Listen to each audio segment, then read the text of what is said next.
Halo Sobat Ngomen, apa kabar? Masihkah ingat skandal yang paling bikin geger dunia sepak bola di sekitar tahun 2000-an? Skandal apa lagi kalau bukan Calciopoli? Skandal tetangga sebelah dengan dagang kopi di warung depan. Tidak ada apa-apanya guys. Kalau kalian fans bola veteran, pasti masih ingat bagaimana tegangnya situasi ketika itu. Walaupun jenis tegangnya ya beda.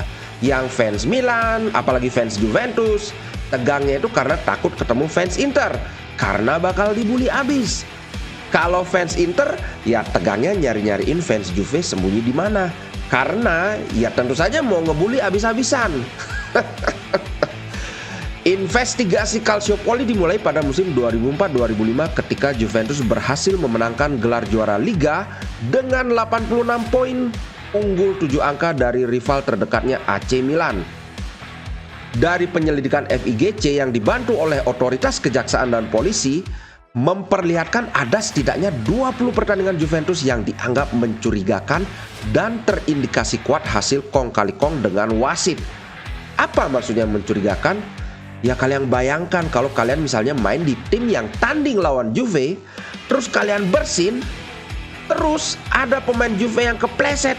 Jangan heran kalau kalian kena kartu kuning. Bagaimana tidak menimbulkan kecurigaan, Besti?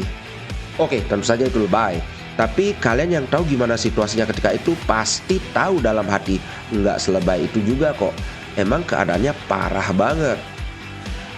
Praktek suap dan pengaturan skor di Eropa biasanya ditentukan oleh 3 faktor berikut: uang, perempuan, dan ancaman.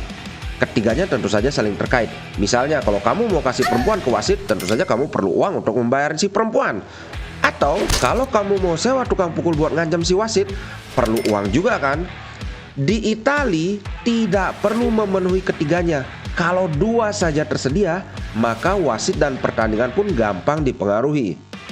Sebagaimana ditulis Babatunde Buraimo, Giuseppe Migali, dan Rob Simons dalam makalah berjudul An Analysis of Consumer Response to Corruption, Italy's Calciopoli Scandal, para wasit didorong untuk membuat keputusan yang menguntungkan Juventus.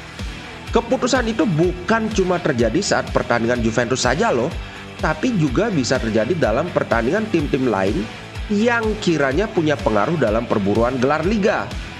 Menurut makalah tersebut, ada 3 bentuk intervensi yang dilakukan pejabat Juventus kepada wasit. Pertama, wasit yang dikenal punya kecenderungan mendukung Juventus dialokasikan untuk pertandingan-pertandingan penting yang menentukan bagi mereka. Kedua, para wasit ini didorong untuk memberikan keputusan yang menguntungkan Juventus. Ketiga, wasit akan menerima ancaman, dari dibebas tugaskan hingga yang terburuk pemecatan apabila keinginan direksi Juventus tidak dipenuhi. Biarpun penyelidikan awalnya difokuskan pada Juventus, tapi ternyata belakangan ditemukan fakta bahwa beberapa pejabat tim lain juga melakukan praktik serupa. Ya walaupun level keparahannya jauh kalau dibandingkan si nyonya tua. Klub tersebut antara lain Arezzo, Fiorentina, Lazio, AC Milan, hingga Regina. Pada Juli 2006, jaksa FIGC menuntut agar gelar juara Liga musim 2004-2005 dan 2005-2006 milik Juventus dicabut. Aksi culas dan licik yang dilakukan secara sistematis itu tentu bukan tanpa dalang. Dialah Luciano Moggi yang saat skandal terjadi menjabat sebagai Direktur Umum Juventus. Berdasarkan ratusan rekaman percakapan dan ribuan dokumen yang masuk meja FIGC, tim penyelidik menyimpulkan bahwa Moggi punya andil penting dalam mengatur skandal. Moggi sangatlah cerdik dan licik dalam menjalankan aksinya. Jaksa kesulitan mendapatkan bukti transaksi ke rekening wasit, semua pakai cash. Tak ada pemain yang disinyalir menerima amplop. Tapi Moggi dengan kesaktian ajian-ajiannya bisa memilih wasit untuk pertandingan Juventus, memengaruhi pemilihan wasit untuk pertandingan lain, menunda pertandingan, dan menyetir arah liputan media.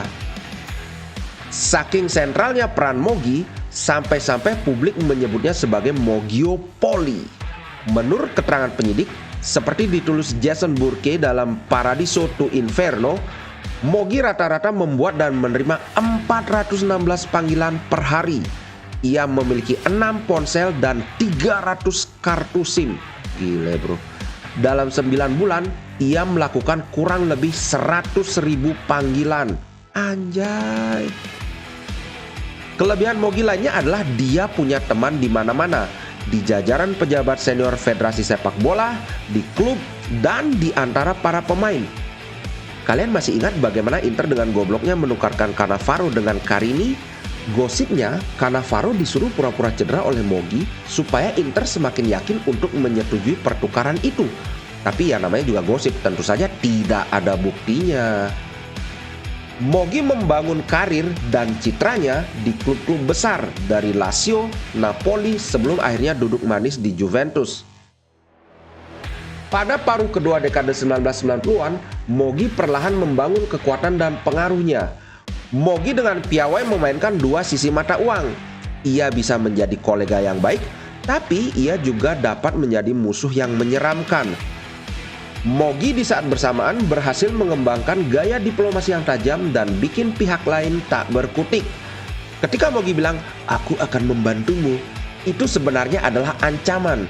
"Aku memberimu tawaran, harus kau terima." Gianni Bondini, kolumnis Gazzetta dello Sport, mengungkapkan bahwa skandal Calciopoli berakar pada komersialisasi sepak bola Italia. Mogi bisa punya reputasi yang sangar karena Serie A pada akhir 1970-an dan awal 1980-an menjadi liga paling glamor sekaligus paling punya banyak duit di antara liga-liga lain di belahan dunia. Orang Italia memelopori internasionalisme sepak bola modern, katanya. Ingat ketika Maradona datang ke Naples pada 1984? Ketika uang masuk, olahraga keluar dari jalurnya.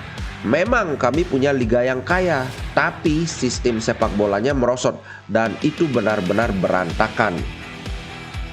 Bondini menambahkan, sebenarnya apa yang dilakukan Mogi adalah sesuatu yang Italia banget. Di sini, di Italia, Anda memiliki kompromi yang berkelanjutan dengan hukum. Anda tidak melanggar hukum, tetapi Anda juga tidak benar-benar menaatinya.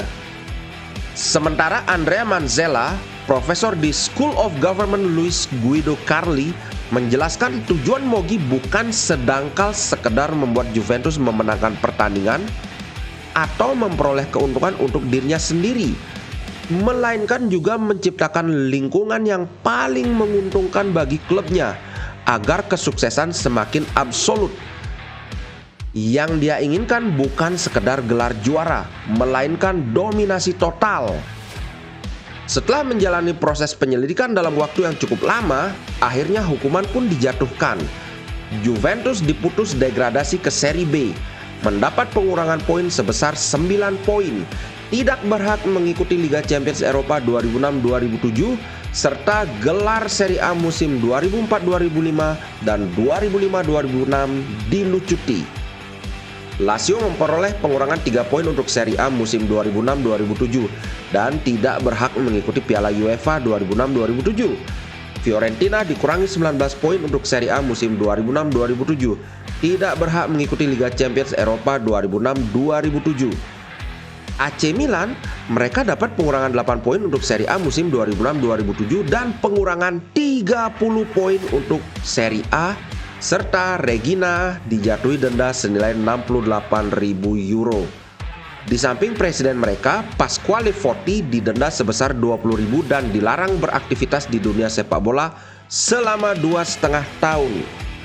Terus bagaimana nasib pendekar kita, Mbah Mogi? Ia dicekal beraktivitas di dunia sepak bola seumur hidup. Kapok. Skandal yang mencoreng wajah sepak bola Italia ini mestinya membuat para pihak di dalamnya berbenah. Tapi mungkin memang sudah karakter atau sudah kadung tuman atau entah kenapa 6 tahun usia Calciopoli meletus, publik Italia lagi-lagi digegerkan dengan skandal pengaturan skor. Waduh, kok nggak ada kapok-kapoknya ya? Tapi itu topik lain untuk hari yang lain. Topik kali ini kita sudahi sampai di sini ya. Ciao.